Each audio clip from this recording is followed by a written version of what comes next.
warahmatullahi wabarakatuh. Tabi pun, perkenalkan nama saya Istiqomah dengan NPM 19010039. Saya anggota kelompok 10 mata kuliah Akidah Akhlak dan Pembelajarannya. Di sini teman-teman saya ada Hidayatul Ma'rifah dan M. Yudi Saputra selaku anggota juga dari kelompok 10. Yang terhormat kepada Ibu Ari Ulfah Puspita selaku dosen pengampu pada mata kuliah Akidah Akhlak dan Pembelajarannya serta teman-temanku yang saya banggakan. Di sini kelompok 10 akan membahas materi tentang evaluasi, penilaian serta tindak lanjut pembelajaran akidah akhlak di SD. Materi evaluasi pembelajaran akan dibahas oleh saya sendiri, materi penilaian dibahas oleh M. Yudi Saputra, dan terakhir tindak lanjut akan dijelaskan oleh saudari Hidayatul Ma'rifah. Oke, langsung saja dibahas tentang evaluasi pembelajaran. Yang perlu kita ketahui, evaluasi berasal dari kata bahasa Inggris evaluation, yaitu akar kata dari value yang artinya nilai atau harga, sedangkan dalam bahasa Arab disebut juga al-qimah atau al-takrir. Jadi dengan demikian secara harfiah, evaluasi pendidikan al-takrir al-tarbawi dapat diartikan sebagai penilaian dalam bidang pendidikan atau penilaian mengenai hal-hal yang berkaitan dengan kegiatan pendidikan. Lanjut, menurut Wikipedia Indonesia, evaluasi pembelajaran itu bertujuan untuk mengumpulkan informasi yang menjadi landasan dalam mengukur tingkat kemajuan, perkembangan, dan pencapaian belajar peserta didik serta keefektifan pendidik dalam mengajar. Jadi tujuan dari adanya evaluasi pendidikan adalah untuk mendapatkan data pembuktian yang akan menunjukkan sampai di mana tingkat kemampuan dan keberhasilan siswa dalam mencapai tujuan pembelajaran. Sedangkan dalam evaluasi pembelajaran akidah akhlak memerlukan beberapa tahapan, yaitu melalui perencanaan, pelaksanaan, pengolahan hasil evaluasi, dan tindak lanjut hasil evaluasi. Selanjutnya dari tahap-tahap tersebut itulah bisa dilaksanakan evaluasi yang terencana dengan baik. Oke, sekian penjelasan materi dari saya. Kurang lebihnya mohon maaf. Wassalamualaikum warahmatullahi wabarakatuh.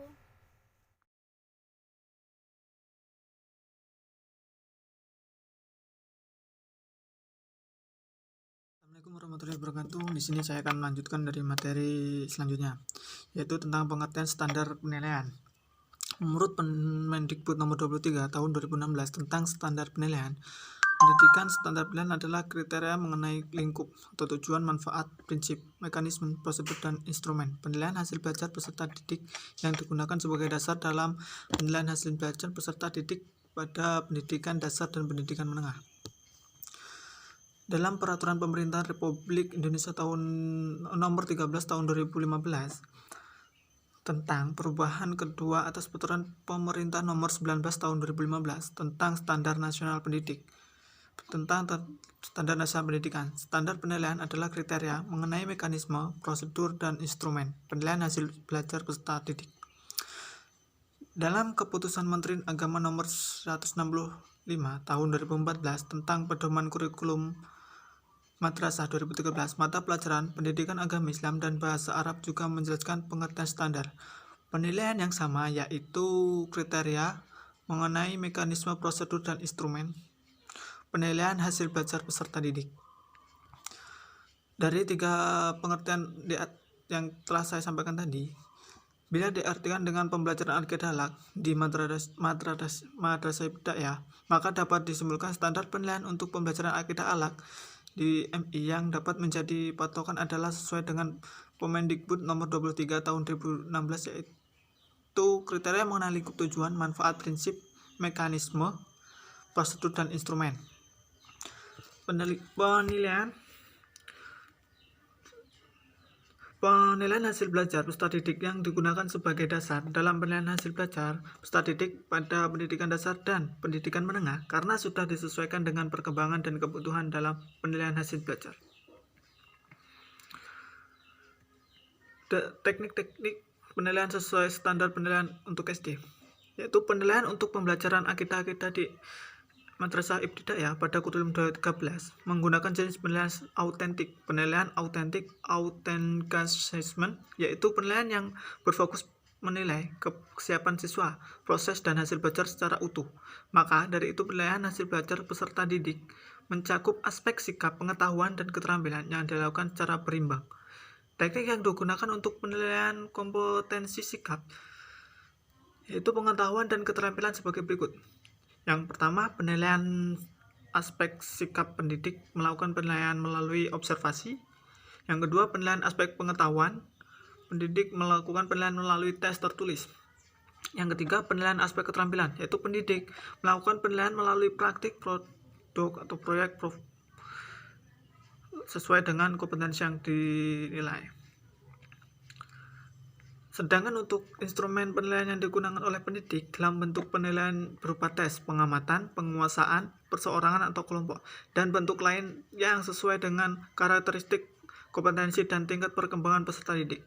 Dalam keputusan Menteri Agama nomor 165 tahun 2014 dijelaskan pula mengenai penilaian aspek sikap melalui observasi, penilaian diri, penilaian teman atau evaluation oleh peserta didik dan jurnal. Instrumen yang digunakan untuk observasi penilaian diri dan penilaian antar peserta didik adalah daftar cek atau skala penilaian yang disertai rubrik.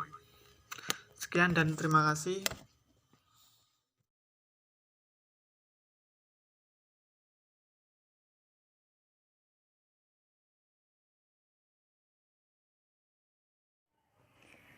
Assalamualaikum warahmatullahi wabarakatuh. Perkenalkan, nama saya Hidayatul Ma'rifah, NPM 1901010031.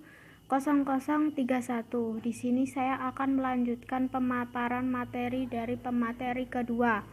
Selanjutnya, program tindak lanjut hasil belajar sesuai standar penilaian untuk SD. Program tindak lanjut merupakan tindakan guru untuk memberikan pelayanan pendidikan pada peserta didik yang membutuhkan melalui kegiatan remedial dan pengayaan. Program tindak lanjut diperuntukkan bagi peserta yang sangat tuntas dan belum tuntas. Belajar tuntas adalah suatu sistem belajar yang menginginkan sebagian besar peserta didik dapat menguasai tujuan pembelajaran secara tuntas. Belajar tuntas harus menggunakan strategi pembelajaran yang berasaskan maju berkelanjutan. Untuk itu, standar kompetensi dan kompetensi dasar harus dinyatakan secara jelas, dan pembelajaran dipecah-pecah ke dalam satuan-satuan, di mana peserta didik belajar selangkah demi selangkah dan baru boleh beranjak mempelajari kompetensi dasar berikutnya setelah menguasai suatu atau sejumlah kompetensi dasar yang ditetapkan menurut kriteria tertentu. Sangat tuntas artinya peserta didik yang mencapai nilai jauh melampaui KKM. Peserta didik yang masuk kategori sangat tuntas diberikan program pengayaan. Bentuk-bentuk pelaksanaan pembelajaran pengayaan dapat dilakukan melalui belajar kelompok, belajar mandiri, pembelajaran berbasis tema, dan pemadatan kurikulum.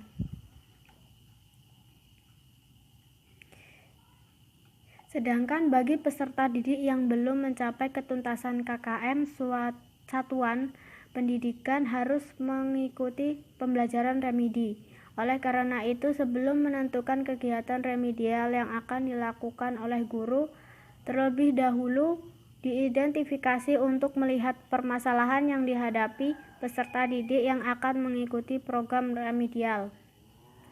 Sebaiknya program remedial dilakukan secara individual, karena setiap peserta didik memiliki karakteristik permasalahan dan kebutuhan masing-masing. Setelah peserta didik mengikuti kegiatan remedial, lalu dilakukan penilaian kembali untuk melihat pencapaian kompetensi yang telah ditentukan. Kalau sudah tuntas, dapat melanjutkan kompetensi dasar berikutnya. Sebaiknya, sebelum mengikuti kompetensi dasar berikutnya, peserta didik diharuskan tuntas pada kompetensi dasar sebelumnya. Hal ini dikarenakan antara kompetensi dasar yang sebelumnya dengan kompetensi dasar berikutnya saling berhubungan. Kegiatan remedial dapat berupa tatap muka dengan guru atau diberi kesempatan untuk belajar sendiri. Kemudian dilakukan penilaian dengan cara menjawab pertanyaan, membuat rangkuman pelajaran, atau mengerjakan tugas pengumpulan data. Berdasarkan penjelasan di atas, maka dapat disimpulkan bahwa hal yang dijelaskan dalam Permendikbud nomor 23 tahun 2016, Keputusan Menteri Agama nomor 165 tahun 2014, dan buku di Gunandar saling berkaitan antara satu dengan yang lain dalam menerangkan program tindak lanjut hasil belajar sesuai standar penilaian untuk pembelajaran akidah akhlak di SD, di mana hal yang perlu digarisbawahi program tindak lanjut merupakan tindakan guru untuk memberikan pelayanan pendidikan pada peserta didik yang membutuhkan melalui kegiatan remedial dan pengayaan. Baik, itu saja mungkin yang dapat saya sampaikan, kurang lebihnya mohon maaf, dan saya akhiri. Wassalamualaikum warahmatullahi wabarakatuh.